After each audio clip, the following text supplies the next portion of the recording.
Welcome to the deep dive from Reformed Thinking. We take your sources, we break them down, and we look for that clear, actionable wisdom inside. And today, we have a really potent source. We're looking at excerpts from Charles Spurgeon's classic, The Treasury of David, and we're focusing in on his exposition of Psalm 39. This is such an interesting one because it gives us this window into King David's mind when he's not the triumphant king. No, not at all. He's a man under immense pressure. We're talking sickness, deep sorrow, and he's got his enemies just watching him, waiting for him to slip up. So our mission for this deep dive is to really pull out the theological lessons from that struggle, that raw internal battle he's having. Yeah, we want to look at silent suffering, what that means, and the shocking brevity of human life, and maybe most importantly, what it actually looks like to put your hope in God alone when everything else feels like it's falling apart. Okay, so let's start where the text starts, with the dedication, because it's a bit of a paradox, isn't it? It's addressed to the chief musician, even to Jeduthun. Right. And if you go back to 1 Chronicles, you find out that Jeduthun's name literally means something like praising or celebrating. He's the guy ordained for song in the house of the Lord, which, seems like a strange choice for what Spurgeon calls a sorrowful ode. It's totally counterintuitive. You've got this psalm that's full of despair and affliction, and you hand it to the director of celebration. It doesn't seem to fit. Now, Spurgeon gives the straightforward historical answer, which is that David probably just rotated the psalms through the different choir masters, an administrative thing. Sure, that makes sense. But I think there's a deeper theological point there. Doesn't it sort of suggest that the people in charge of joy also have to be ready to lead the song of sorrow? Oh, that's good. Yeah, that in the life of a believer, joy and sorrow aren't in separate boxes. They're right next to each other. Exactly. It's setting the tone that even in the sanctuary, suffering has its own kind of music. And before we jump into the verses themselves, let's just quickly touch on the structure, because it helps you see David's progression here, or maybe his regression at first. It's definitely not a straight line. No. It starts with this ironclad resolve. Verses 1 and 2, he's just decided he's going to be perfectly silent. It's pure human willpower. And, spoiler alert, that fails. It fails spectacularly. It becomes a kind of psychological pressure cooker. The grief doesn't go away, it boils over. So from verses 2 to 6, you see this internal volcano erupting. And that leads him into a really dark place, contemplating the futility of life, even wanting it to be over. But then you get the pivot, verse 7. The whole thing shifts. Right. The focus turns away from his own pain, away from his enemies, and it turns toward God. And the tone changes completely. It becomes submissive. He's asking for spiritual deliverance, not just complaining about his circumstances. It's like the clouds start to part the moment he looks up. So we're basically watching David's own plan of self-control fail so badly that it forces him back onto the only thing that's stable. God's sovereignty. Let's start with that first part then, that initial resolve in verse 1. He says, I said, I steadily resolved. I mean, that language is so forceful. It is. This wasn't just a passing thought. This was a deliberate, a fixed decision that he registered in his spirit after some serious thought. And his goal was so specific. I will take heed to my ways, that I sin not with my tongue. He knew. He knew the tongue is often the last thing grace brings into subjection, and it's usually the first thing to rebel when you're suffering. He saw his whole life, his ways, as needing a full-time guard. He's recognizing the spiritual danger of sins of the tongue. Absolutely. And Spurgeon paints this really vivid picture, comparing ill words to sparks of fire that can spread and cause so much damage. So what was driving this almost obsessive need for silence? What was the external pressure? It was coming from two directions, really. First, he was terrified of bringing reproach on God. If David, a man known to be a believer, starts uttering hard words of God in times of depression, if he sounds bitter or resentful, his enemies, the ungodly, would just grab onto that. They'd misuse it in a heartbeat. They'd see it as justification for their own rebellion against God. It's that old idea, if the children are complaining about the father, why shouldn't the enemies attack him? He's trying to protect God's reputation in front of a hostile audience. And that's what leads to this distinction in his method. This is key. He didn't just want a bridle for his tongue. A bridle just guides it, right? Yeah. Checks the speed and direction. Exactly. He wanted a muzzle, a complete stop. He was aiming for perfect, zero-defect silence. I think we can all relate to that. When you're under that kind of pressure, maybe a long-term difficulty you just can't explain, it feels safer to just shut down completely. Right, rather than risk saying the wrong thing and having it used against you by people who are just waiting for you to fail. And the text gives us the context for this action. While the wicked is before me. That's the key qualifier. That's his screening mechanism. He wasn't going to cast pearls before such swine. He refused to give his internal doubts, his skeptical thoughts, a public stage where they'd just be mocked. So if you're having those skeptical thoughts, so the last thing you should do is broadcast them. It's like if you have a contagious disease, you quarantine yourself. You don't go visit your neighbors. David was trying to put his heart in quarantine. But, and this is the big but, that's where we see the fatal flaw in his human plan. This extreme resolve backfires. Massively. In trying to avoid the sin of commission, saying something wrong, he falls right into the sin of omission. He held his peace, even from good. Okay, so how does not saying good things become a sin? Isn't silence supposed to be a virtue? It can be. But when you push it to this extreme, when it's absolute, it stops being watchful self-control and it starts becoming sullenness. Sullenness, that's a strong word. It is. A sullen silence isn't submission. It's repression. It's a kind of passive-aggressive protest against God. The language of grief, of honest petition to God, that's a good thing. To shut that down completely is to neglect what the tongue is for. It's the classic Scylla and Charybdis problem. He's trying so hard to steer away from the rocks of a fiery outburst that he sails right into the whirlpool of icy repression. This isn't that noble silence of resignation we'll see later. This is him internally holding a spiritual temper tantrum. It just shows how incredibly difficult it is to govern our speech, especially when we're under pressure. Oh, absolutely. The sources tell this anecdote about Pombo, one of the ancient saints, who dedicated himself to this one verse. Just this one. Just this one. And it took him 19 years, almost 2 decades, to even begin to learn the lesson of it. He was constantly struggling with that question. When is silence godly, and when do I need to speak? 19 years on one verse. Wow. That really grounds this for me. We think self-control is just about willpower, but here's David, a man after God's own heart, and he can't pull it off. It sets the stage perfectly for what has to happen next. If human strength can't maintain this perfect muzzle, then an eruption is inevitable. So David's plan to be dumb with silence was physically possible, but psychologically it was just devastating. And verse 2 shows us the immediate destructive result of that repression. I was dumb with silence. I held my peace, even from good, and my sorrow was stirred. So the silence didn't cure the evil, it actually became an aggravation of it. Right, the emotional pressure, that anguish, it needs an outlet. When you just cap it off like that, the floodwaters don't just disappear. They swell up, they get agitated, and become a spiritual storm surge inside you. You mentioned it was psychologically devastating. What was actually happening inside him? The internal pressure became unbearable. The text says, my heart was hot within me. And that heat wasn't just there. It was being generated by the friction of inward thoughts. That is such a powerful image of mental anguish. It's like he slammed the furnace door shut, but the fire of sorrow was still raging inside. His soul got hotter and hotter because he was musing.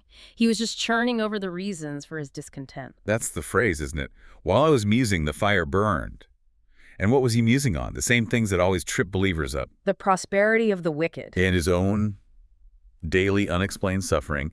He's looking out at the world, and he sees people who couldn't care less about God, and they're succeeding. Meanwhile, he, the servant of God, is just miserable. He can't make sense of providence, and the musing becomes fusing. It just creates this internal chaos. The more confusing it is, the hotter the fire gets. Silence without an outlet can be a direct path to madness for a sufferer. You have to tell your sorrow to someone, and the first and fullest telling must be to God. So his soul becomes this volcano. He's heaving with a mental earthquake, tossed around by an inward ocean of fire. And all those restraints, that iron muzzle he was so determined to wear, they're about to be blown to pieces. The lava has to come out. Which brings us to the eruption in verse 3. Then spake I with my tongue. It's so simple. Grandly laconic, Spurgeon calls it. I spake. Misery like murder will out. Anguish is clamorous. You can silence praise, maybe, but anguish will always force a channel for itself. It just sweeps away every artificial restraint. But this is where the spiritual victory actually begins, right in the middle of this messy outburst. The saving grace is the direction of the vent. Right. The outpouring of his soul was toward God and not towards man. And that one detail changes everything about the morality of this outburst. If his heart has to speak, let it speak to the Lord. Why is that so crucial? Well, for one, even if his words are rash, even if they have too much of natural heat in them, God is going to be infinitely more patient with him than any person would be. And, more importantly, David's outburst can't stain God's purity or sovereignty. If he complains to his friends, they might rebuke him, or they might even learn bad habits from his bitterness. Or they might just despise him for it. By taking the complaint directly and only to the Lord, he moves the whole battle. It's no longer about public perception and what the wicked think. It's about private submission. This is his first real step out of that sullen, angry silence and toward genuine resignation. So the lesson isn't that repression is good. It's that when our attempts at repression inevitably fail, the direction of the eruption is what matters. Does it lead to more sin? Or does it lead to a deeper, more honest relationship with God? He turns all that chaos and frustration toward the only one who can actually handle it. And the very first words out of his mouth, the second that muzzle comes off, they just reveal the depth of his despair. He says, "Make me to know mine end." Taken literally, that sounds pretty dark. It sounds like an impatient cry for death, a rash desire to just know the date so he can count down the days until the grave ends his suffering. We see that with other figures like Elijah in the wilderness, just wanting it all to be over. He's trying to pry open the book of God's plan and read the last page. But there's a better, more theological way to read that, which is probably why this song is in Scripture. Right. The safer petition isn't a death wish. It's a plea to understand the shortness of life. It's what Spurgeon calls a divine philosophy that helps him put his temporary problems in perspective. He wants to know the measure of my days. He wants that assurance that his trials will end, or at least to be taught that his existence is being measured out carefully by a wise God, not just by random chance. And the goal of knowing this isn't to wallow in gloom. It's so that I may know how frail I am. And he immediately goes from that general request to this very specific, almost painful reality. Behold, thou hast made my days as an handbreadth. A handbreadth, the width of 4 fingers. That's a shocking metaphor for a human life. That word behold is like a command. It's telling us to stop and really stare at how brief this is. If my life is that short, just a few inches long, then how should I be living? You have to watch every single step. Make sure that in the little time you have, there's much grace, much truth. And then he compares that handbreadth to God. Mine age is as nothing before thee. I mean, that is a crushing verdict. Think about eternity. Compared to the self-existent God, who has no beginning and no end, a human life, even 100 years, is less than a tick of a clock. It's nothing. A nullity. And this realization leads him to this settled, almost brutal decree about the state of all humanity, even at its very best. Verse 5, verily every man at his best state is altogether vanity. Even when a man is settled, at his most stable, his most successful, his most powerful, God's decree is that he shall not be settled. His only constant is his inconstancy. The only true thing about him, his only verity, is his vanity. It's a staggering indictment, and it applies to every man. It's a bad day for anyone whose treasures are on earth, whose security is in their own achievements. But it's actually surprisingly good news for those whose trust is somewhere else. How so? Well, if your best state is settled in Christ, if your citizenship is in heaven, then you can actually rejoice that your earthly life is a vain thing because you never put your hope there in the first place. That's a great point. And David then looks out at the world and sees this futility everywhere. Surely every man walketh in a vain show. Spurgeon calls it a passing pageant, a masquerade of shadows. We're surrounded by it. Worldly people are like travelers in a mirage, chasing these phantoms as if they're real. They're completely deluded, chasing status and wealth that just dissolves the moment you touch it. I mean, think about our world today. People chasing digital validation, likes, followers, metrics that could be gone tomorrow with a server crash. That is the very definition of walking in a vain show. And when you pursue illusions, the spiritual consequence is guaranteed. Surely they are disquieted in vain. Men fret and fume and worry, and it's all for nothing. They are shadows chasing other shadows, and all the while, death is pursuing them all. That phrase, disquieted in vain, is something that should be written on the inside of our eyelids. It really should. You read that, and then you go outside and listen to the noise of the city, the stock market, the traffic, all this activity, this constant noise. It's all about fleeting, unsubstantial things. People lose sleep, they overwork their bodies and their minds, they get sick. And all for what? To load themselves up with thick clay as the Bible calls it, which they have to leave behind so soon anyway. And the ultimate expression of this futility is right there at the end of the verse.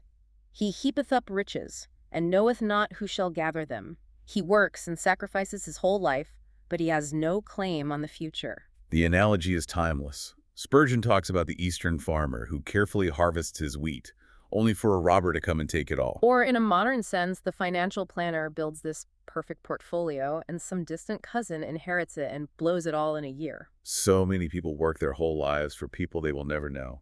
The all-gathering muckrakes, as Spurgeon puts it, are always followed by the all-scattering forks. We just don't know who our heirs will be. Our children could die before us so they could squander it all. Strangers end up living in the family home. It's this evil under the sun for which no remedy can be prescribed. And it is the sheer certainty of that earthly futility that finally forces David to make his pivot. This intense, agonizing look at the vanity of everything man strives for, it brings David to the absolute saving pivot point in verse 7. And now, Lord, what wait I for? My hope is in thee. This is it. This is the moment he finally cuts the cord to earth. He's just disgusted by the lack of the substance, the inherent grief in the worldly chase. So he anchors his ship not to the shifting sands of human fortune, but to the rock of ages. He turns to the self-existent God, the one who will live when all the creatures die, whose fullness is still there when all the earthly supports are gone. He had hoped in his own silence. That failed. He had hoped for death. He realized that was pointless. Now he sees there's only one true hope, and it's beyond human frailty. But what he asks for next is so telling. Right after he declares his hope is in God, he doesn't ask for a sickness to be healed. No. And this is the huge spiritual breakthrough. His plea is for a greater deliverance. Deliver me from all my transgressions. It's a moment of stunning clarity. He stops harping on his physical pain because he realizes it's nothing compared to the spiritual danger of his sin.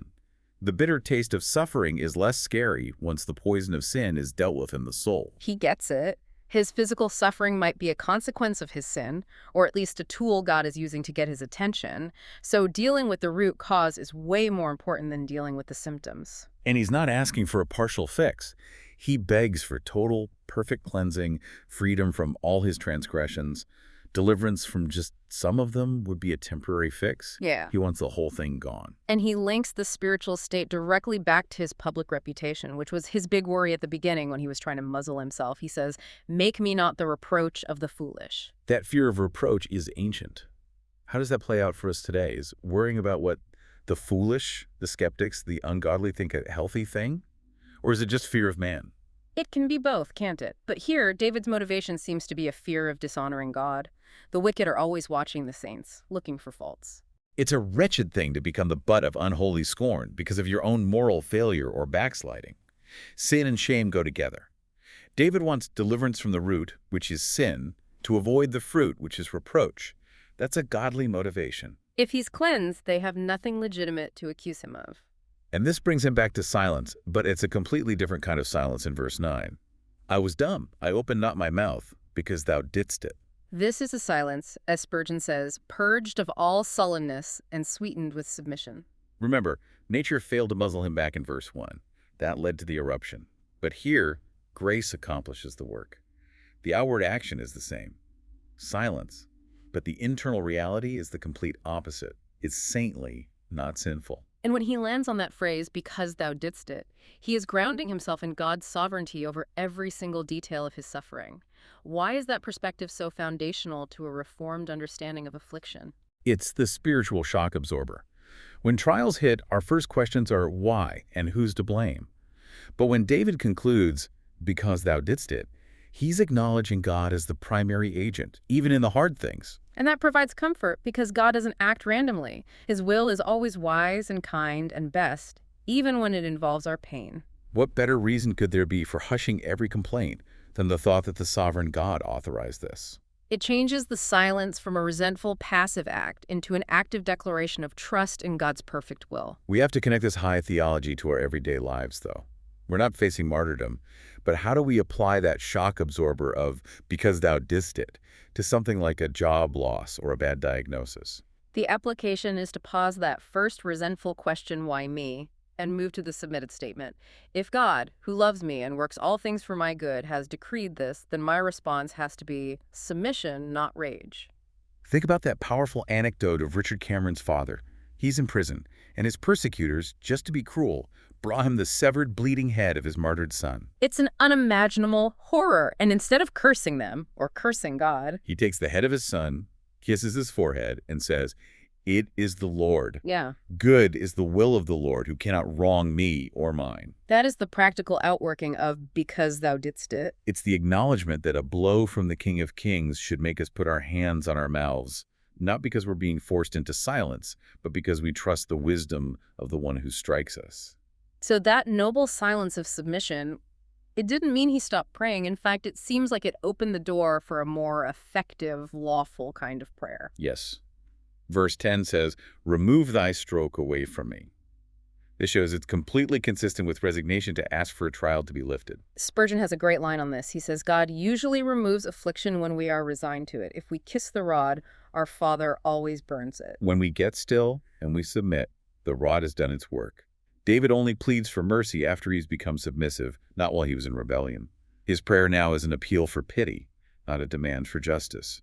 And he bases his plea on his own weakness. I am consumed by the blow of thine hand.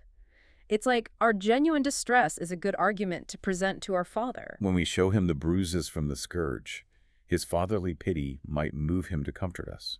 This brings us to a really crucial distinction about the nature of this stroke.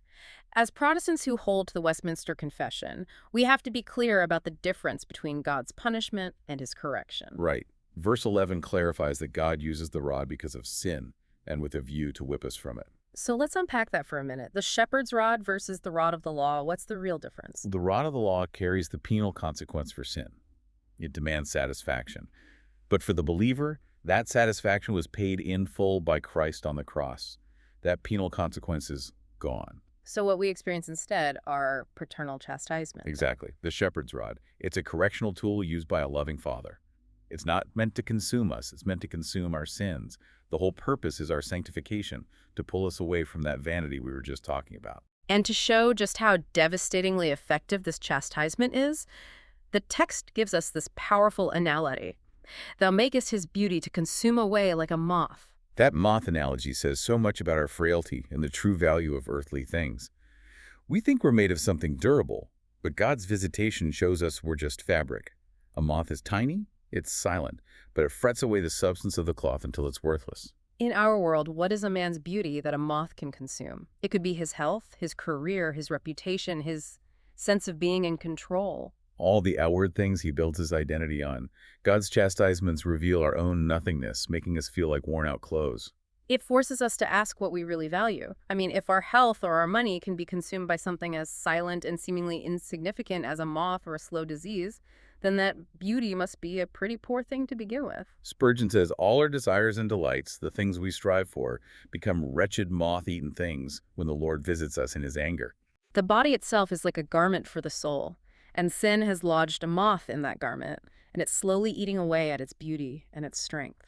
The slow, silent devastation of a terminal illness or even just the aging process illustrates this perfectly. It's a just and affecting image. And after this crushing realization that we're all moth-eaten and fading, the ultimate conclusion comes back, and it's punctuated by that dramatic pause marker. Surely every man is vanity, Selah. The Selah is so much more than a musical note. It's a theological stop sign. Why is that pause so essential right here? It demands that we internalize this truth. The fact that man is as insubstantial as his own breath, a vapor, a dissolving garment, that has to bring us to a dead stop. It's like that story in Tess and Samuel where the dead body of Amasa is lying in the road and it stops Joab's entire army. You can't just keep moving until you've processed the reality of your own fleeting, moth-eaten state. The only right response is to pause, contemplate, and confess. So after moving past that devastating chastisement, David turns to the Lord with this final, measured plea. And there's this elegant gradation of urgency in it. There is. Hear my prayer. Give ear unto my cry. Hold not thy peace at my tears. It's a ramping up of intensity. It shows how desperate he is. A prayer is words, structured maybe. A cry is more passionate, more vehement. But tears. Yeah. Tears are the highest level of pleading. Spurgeon calls them the loudest of all. They are the irresistible weapons of weakness. They can speak more eloquently than 1,000 tongues, right? They're like keys that unlock tender hearts. David is using every tool he has, but he anchors his petition in a very specific theological argument. And it's a beautiful argument. It's one that connects all believers through all time, and it lines up perfectly with our confessional tradition. He says, "For I am a stranger with thee, and a sojourner, as all my fathers were." That distinction is so critical. He's not a stranger to God, like he's lost. He's a stranger with God. He's an alien living among the hostile natives of this world, but he's sharing God's hospitality. The world treats God like a foreigner, so it's no surprise they treat his people the same way. We shouldn't be shocked when we aren't known or valued by the world for our spiritual birthright. The Westminster Confession talks about this, about man being an alien waiting for his inheritance. David is using the temporary nature of his life as his main argument for God's pity. He knows the Lord shows special mercy to pilgrims and sojourners. So if we unpack what it means to be a stranger and a sojourner, the application for our lives becomes really clear. What are the characteristics we need to adopt? Well, first, a saint is a stranger because his true country is heaven. His home is somewhere else. He's just passing through. Second, he's patient. He's content with simple, often poor pilgrims' lodgings. He expects hardship because his reward is up ahead. Third, a sojourner is careful. He's wary not to give offense to the natives, to the wicked world, not out of fear, but because he doesn't want to put up a roadblock to the gospel. And fourth, and this might be the most challenging one, a stranger doesn't buy things he can't carry with him. You don't get tied down buying houses and land and all this stuff because you know you're leaving soon. That completely redirects our focus away from earthly investments. We shouldn't be so entangled in the affairs of this life that they become baggage. We should be focused on acquiring jewels. The jewels of the covenant, the graces of God's Spirit. Exactly. The portable things that will still be with us when we finally go home. We use the world like a traveler uses an inn. We enjoy what we need, but we know it's just temporary lodging. And that perspective changes the entire tone of David's final petition in verse 13. "O spare me, that I may recover strength before I go hence and be no more." He's not just praying for a longer life so he can enjoy worldly pleasures or just to escape death. He's already accepted that he must go hence. He wants to recover from his afflictions and be granted more time because he feels he needs to be better prepared for the next life. The source material is clear that David was not yet recovered out of that sin which had brought him exceeding low. He can't face the thought of dying until his heart is in a holier state. The peace of the gospel, that serenity of conscience, it depends on recovering from his sin. He's asking for time, not to enjoy the world, but to get a holier perspective and a more ready soul before that final departure. And the prayer is only lawful because it's offered in submission to God's will. He's seeking a holier frame before death, not trying to overturn the sentence of death itself. He's moved from demanding an end to his life to soberly requesting preparation for eternal life. It's a complete transformation. So we started this deep dive watching David fail at self-control. We saw him move from this rash, sinful repression to a volcanic outburst. And we end with his sanctified, submissive silence and a sober, lawful prayer. The theological discoveries here are just critical for anyone who's facing affliction. We saw the difference between a sullen silence and a submitted silence. We were confronted with the shocking brevity of human life, even at its best. And we saw the absolute necessity of redirecting our fear of death and discomfort, turning it into confession of sin and a deep reliance on God's wise and total sovereignty. That shift from obsessing over his external sorrows to seeking internal cleansing from sin, that's the entire victory of this psalm. David moves us from demanding an explanation from providence to humbly accepting correction from our Father. That is the spiritual arithmetic of Psalm 39. So as we close, here's a final thought for you to consider, and it comes from that moth analogy in verse 11.